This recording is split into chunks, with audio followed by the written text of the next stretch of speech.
அனைவருக்கும் வணக்கம். தமிழ் என்றும் இனிக்கும். எல்லோரும் விரும்பி சாப்பிடுவது கனி. பெண்கள் அடிக்கடி வாங்குவது அழகிய துணி.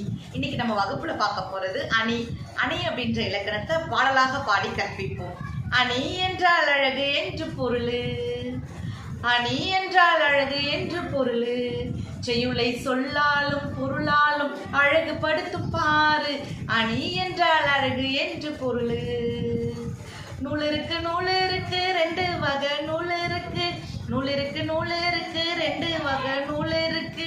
அந்த நூலுக்கோ தண்டி மாறன் என்று பேரும் கூட இருக்கு. அந்த நூலுக்கோ தண்டி மாறன் என்று பேரும் கூட இருக்கு. அணி என்றால் அழகு என்று பொருள். அணி என்றால் அழகு என்று பொருள். உயர்வாக கூறுவது உயர்வு நவிச்சி அணி. இயல்பாக கூறுவது இயல்பு நவிச்சி அணி. அந்த அணிக்கோ வேறு பெயர் தன்மை